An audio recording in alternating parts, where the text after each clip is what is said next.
Cristología en las Sagradas Escrituras. Jesucristo es el centro, la culminación y la realización plena del plan de Dios. ¿Conocemos verdaderamente a Cristo? Podemos conocer su vida y su personalidad revelada en su palabra, la Biblia. Podemos reflexionar sobre todo lo que ha dicho y enseñado, llegando a una visión teológica del misterio de su persona y de su obra salvadora. A ello se ha dedicado la Iglesia desde sus orígenes, los padres de la antigüedad, los teólogos de todos los tiempos y culturas y los místicos. A veces también hubo interpretaciones insuficientes o errores que la Iglesia condenó con el fin de reconducir la reflexión y conocimiento verdadero de Cristo. A nosotros nos toca ahora profundizar, conocer, vivir y testificar de Jesucristo siendo guiados por la enseñanza bíblica y por la voz del Espíritu Santo quien dirige a la verdad. La espera del Salvador en el Antiguo Testamento. El Salvador esperado por Israel tiene un nombre, es el Mesías, el que está consagrado para realizar el plan que el Padre ha proyectado desde siempre para la salvación de la humanidad. Sus distintivos le serán revelados progresivamente al pueblo elegido a través de las vicisitudes históricas y de las intervenciones proféticas,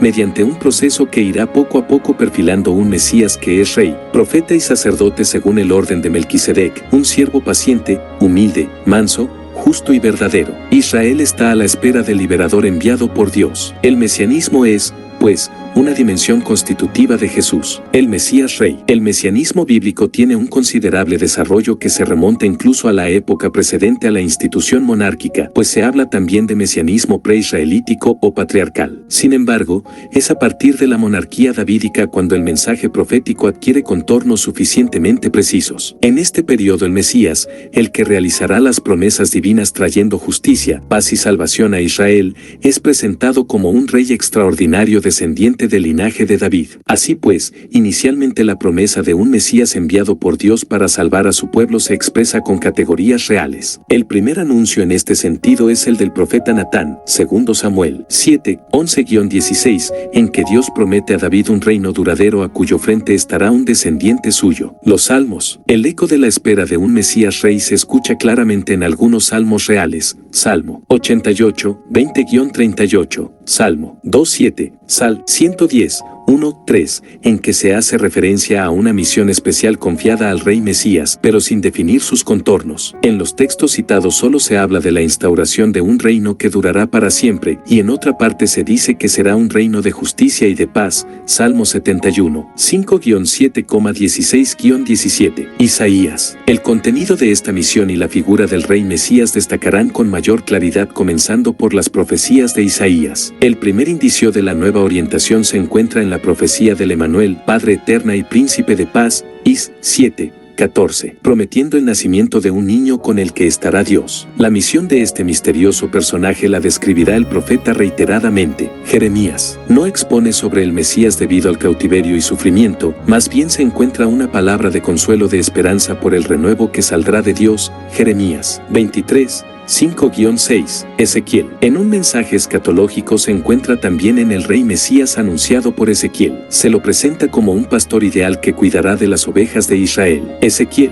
34, 23-30. Zacarías. La espera aparece ahora enteramente centrada en un Mesías rey escatológico, que será santo, traerá la salvación y será humilde. Se trata de una de las más puras profecías mesiánicas, no solo por la falta de referencia política, sino además porque el anuncio salvífico es universalista. El Mesías prometido. Las promesas forman parte de nuestra vida. Los padres prometen hacer alguna cosa para sus hijos. Los políticos, los negociantes y los amigos hacen promesas. Todos hemos tenido que esperar que alguien cumpla con su promesa. A veces tenemos que esperar largo tiempo, y a veces hemos sido decepcionados. Asimismo, Dios nos ha hecho promesas. Durante muchos siglos antes del nacimiento de Jesús, Dios prometió que el Mesías, el ungido de Dios, iba a venir. Él habló a la humanidad a través de sus profetas, describiendo a esta persona y explicando lo que él iba a realizar. Cuando vino Jesús, muchas de las personas que conocían estas profecías se dieron cuenta de algo muy importante. Ellos vieron que las cosas que Jesús decía y hacía encajaban perfectamente con las profecías. Se dieron cuenta de que Jesús era el Mesías prometido por Dios. Dios había cumplido su palabra. Las profecías bíblicas son mensajes que Dios envió a su pueblo por medio de los profetas, que eran sus mensajeros. mensajeros. Fue por intermedio de ellos que Dios hizo que la gente supiera lo que Él quería que hicieran y les hizo saber muchas cosas que iban a suceder en el futuro. Dios inspiró a los profetas para que escribieran las revelaciones que Él les daba, las cuales encontramos en la Biblia. Muchas de estas predicciones se han cumplido ya hasta en sus menores detalles. La Biblia contiene el cumplimiento histórico de un gran número de ellas. Por otro lado, algunas de esas profecías se están cumpliendo ahora mismo. Otras, en cambio, se cumplirán en el futuro. Importancia de las profecías. El cumplimiento de las profecías bíblicas nos permite saber que la Biblia es lo que en realidad afirma ser, la palabra de Dios. ¿Quién hay que esté capacitado para predecir el futuro en todos sus detalles y describir todo aquello que ha de suceder a cierta gente en un cierto lugar y en una cierta época, cientos de años después? Dios ha confirmado la inspiración de la Biblia al anunciar su propósito antes del tiempo de su cumplimiento y haciendo que todo acontezca tal cual Él lo había anunciado por medio de sus profetas. Las profecías del Antiguo Testamento sobre la venida de un Salvador resultan para nosotros de la máxima importancia por las siguientes tres razones. 1. Podemos apreciar la vida de Jesús a la luz de estas predicciones y deducir de ahí si Él es en realidad el Salvador prometido. 2. Nos resulta mucho más fácil entender, por medio de las profecías, quién es Jesús y por qué vino. Se expone ante nosotros toda su obra en el pasado, en el presente y en el futuro. 3. Podemos saber que Dios hace lo que ha prometido. Así como la primera fase de las profecías sobre Jesús han resultado exactamente como estaba predicho, del mismo modo las profecías sobre el futuro tendrán su más cabal cumplimiento. Las profecías sobre el Salvador son conocidas como profecías mesiánicas. Este es un título que viene del hebreo Mesías, que significa el ungido. Los sacerdotes, los profetas y los reyes eran ungidos con aceite, como demostración de que Dios los había elegido y separado para su obra. El Mesías que iba a venir sería ungido por el Espíritu Santo de Dios para hacer su obra. Sería profeta, sacerdote y rey. La palabra griega para Mesías es Cristo. Cuando hablamos de Jesucristo, es porque estamos llamando a Jesús el Mesías, el ungido, el cumplimiento de las profecías mesiánicas. Las promesas de un Mesías que Dios hizo a su pueblo fueron dadas en forma muy gradual, durante un periodo de algo más de 4.000 años. Algunas de ellas describían la obra que Jesús haría en la tierra como Salvador nuestro. Otras se refieren a su reino futuro y eterno. Asimismo, hubo profecías que se dieron en mensajes que trataban sobre situaciones locales, pero que en realidad iban más allá del problema circunstancial para referirse a la venida del Mesías. El Mesías sacerdote. El tema del Mesías sacerdote está poco subrayado en el Antiguo Testamento. Esta representación refleja una situación particular creada después del destierro. Tras un breve periodo en el que Israel tuvo dos jefes, uno de estirpe regia y otro de estirpe sacerdotal. En este contexto, el Mesías escatológico es esperado de la descendencia de Aarón. En realidad, el Mesías sacerdote que el Antiguo Testamento recuerda con mayor insistencia, rompe los esquemas tradicionales, no desciende de Aarón, sino que es según el orden de Melquisedec. Salmo 110, 4. El rey sacerdote mencionado por el Génesis antes que el mismo Aarón. Génesis 14:18. La novedad de este Mesías sacerdote se desprende también de las características del culto que se celebrará en Jerusalén, que es descrito a grandes rasgos en las visiones proféticas. Se trata de un culto que exigirá una gran pureza interior, estará desvinculado del culto de entonces, tendrá carácter universalista y comprenderá la ofrenda de un nuevo sacrificio. El salmista escribió sobre el Mesías: juró Jehová, y no se arrepentirá, tú eres sacerdote para siempre según el orden de Melquisedec. Salmo 110, 4. Melquisedec fue el primer sacerdote mencionado en el Antiguo Testamento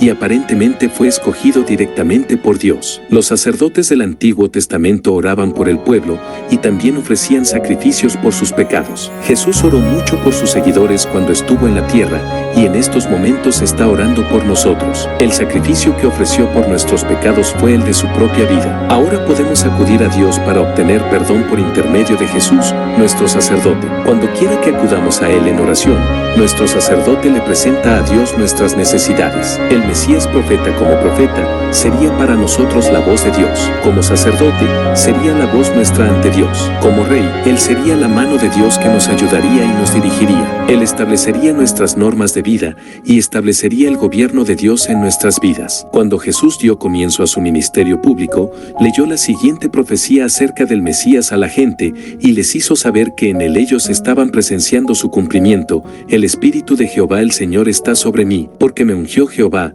me ha enviado a predicar buenas nuevas a los abatidos, a vendar a los quebrantados de corazón, a publicar libertad a los cautivos, y a los presos apertura de la cárcel, a proclamar el año de la buena voluntad de Jehová. Isaías 61, 1, 2. Moisés fue un gran profeta, un caudillo, un dirigente del pueblo judío alrededor de 1.400 años antes de que naciera Jesús. Por medio de él habló Dios al pueblo. Fue él quien los liberó de la esclavitud. Su ministerio se vio acompañado por grandes milagros, los cuales evidenciaron que Dios mismo lo había enviado para ser el conductor de su pueblo. Moisés dijo: profeta de en medio de ti, de tus hermanos, como yo, te levantará Jehová tu Dios, a él oiréis. Deuteronomio 18, 15. En muchos aspectos, Jesús fue como Moisés. Dios habló por medio de él. Jesús obró muchos grandes milagros. Liberó a muchos de la esclavitud del pecado. En su condición de profeta, Jesús profetizó muchos acontecimientos, incluso su propia muerte por crucifixión, su resurrección después de 3 días, su vuelta al cielo, las actividades a que se dedicarían sus seguidores, la venida del Espíritu Santo, la extensión del Evangelio y la destrucción del Templo de Jerusalén. Todo esto sucedió, tal cual lo había anunciado Jesús. Algunas de sus profecías están viendo su cumplimiento precisamente en el tiempo presente. Sabemos, por lo tanto, que todas las demás se cumplirán igualmente. El Mesías apocalíptico. El mesianismo apocalíptico, iniciado a comienzos del siglo II a.C., cuando la fe judía se ve amenazada, como ocurrió con la persecución de Antíoco IV Epífanes. En este periodo se desarrolla la literatura de tipo apocalíptico, que proclama el próximo advenimiento de Dios para juzgar a los imperios humanos y eliminarlos, intentando así infundir esperanza en la victoria definitiva del Señor. A esta literatura pertenece también el libro de Daniel, en el que se hace mención del Mesías apocalíptico. En el Mesías se recapitula el reino de los santos del Altísimo, Daniel 7, 18,22, 25 y 27. Por tanto, el Hijo del Hombre, o sea, el Mesías, es presentado en definitiva como un ser trascendente de origen celestial.